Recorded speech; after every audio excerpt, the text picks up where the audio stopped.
Like, you can't tell me that this isn't frosting.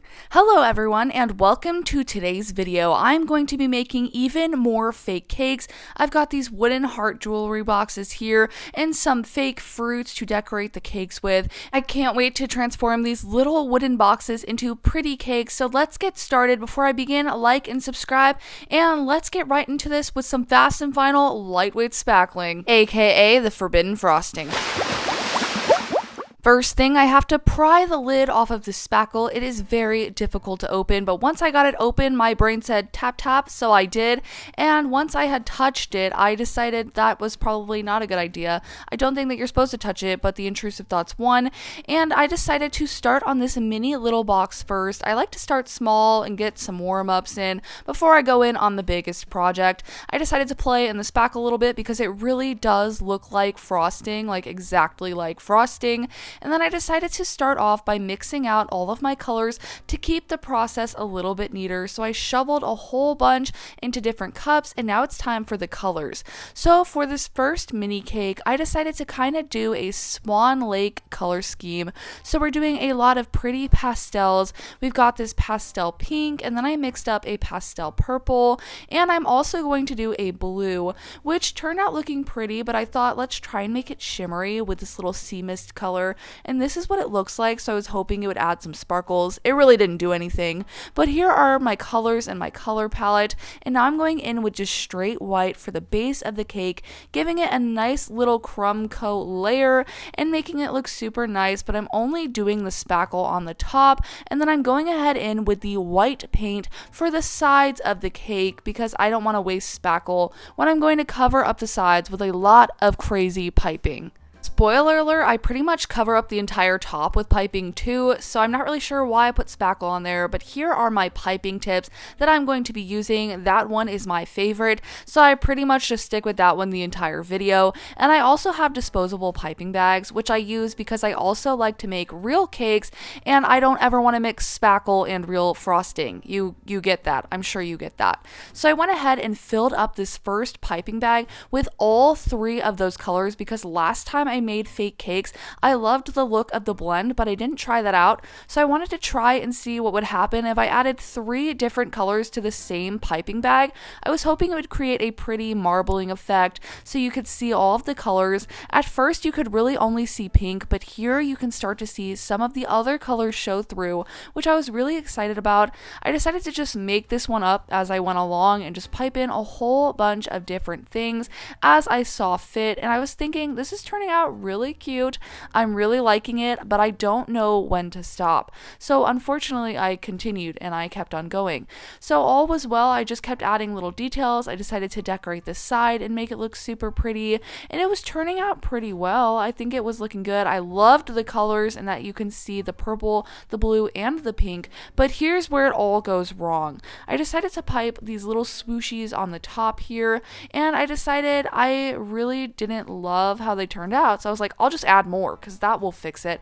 And then this happened, which isn't the best look. I decided to just keep going and pipe the details, and I was hoping that these little blackberries would save the day and make it look completely better, and I actually think that they did. I think they transformed the cake and made it look so cool, but I'm going to show you that cake later. But for now, let's work on the next one, which is the bigger one. And last time I made cakes, I made a spooky Halloween cake, so this time I want to make a fun Christmas cake. Let's make it super festive. I tried to make red and green, but because I'm mixing it with white, they were very pastel. It was giving watermelon, but I have a plan to fix it later. But for now, I'm just covering the entire cake base in white paint. I decided not even to use spackle this time because I knew it would just kind of get covered up. So this time I'm just saving all of that time and that spackle by just giving it a white base layer.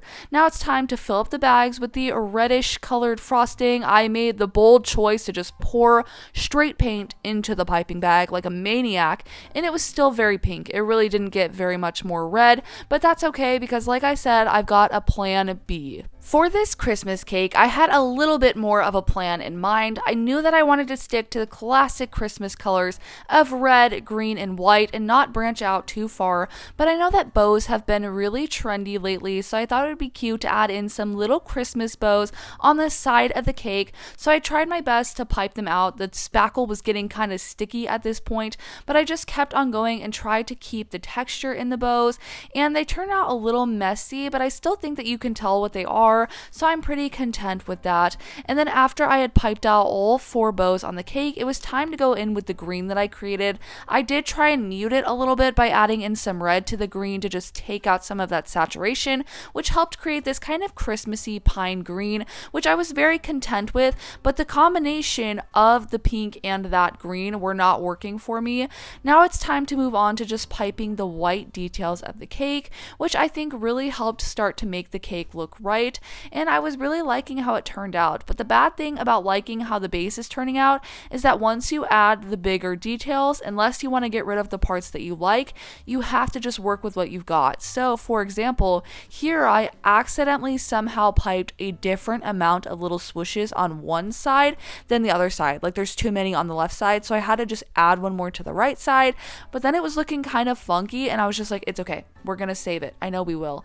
I used the green to make a little Christmas tree in the center of the cake, which was super cute and a nice little touch. I think that turned out so cool, and I'm glad you can tell it's a Christmas tree. And then I decided to just keep on adding details. I thought we're gonna save this with more fruit like the last one, but then it was looking like this, so I said that's absolutely not gonna work.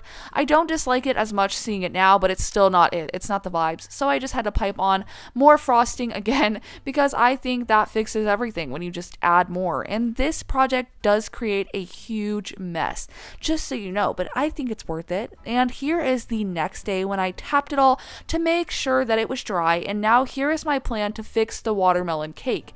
I'm going to use this dark red and paint over all of these pink swooshes and bows and all of the red things that were supposed to be red but were pink. I'm going to make red with this paint. So I just went ahead in and painted all of the spaces and all of those little things that needed the touch-ups to look more like a Christmas cake and less like a summer cake. And I think this made the biggest difference ever. I also added in some white to fix up some places where the red got messy and added a little snow dusting to the Christmas tree. Here is the before and here is the after. So I think it looks way more Christmassy now, and I love how it turned out. So here is the final Christmas cake, complete with all of the bows and the classic color scheme, and I think it looks so good. Of course, it's a jewelry box, so you can put stuff inside. And then we also have the Swan Lake cake, which I combined 3 different colors to make, and it actually turned out pretty good. She needs her moment to shine, and I think the blackberries really saved it. Also a jewelry box, and I love how these both turned out. I think they're so beautiful in their own different ways, and I love the Christmassy feeling and theme. I love that this one turned out to be just so classic and cute and whimsical a little bit with those Christmas bows. And I also love that the Swan Lake cake turned out so beautiful. I kind of love the contrast of the pastels, then with the blackberries on the top. I think it all worked out for the best.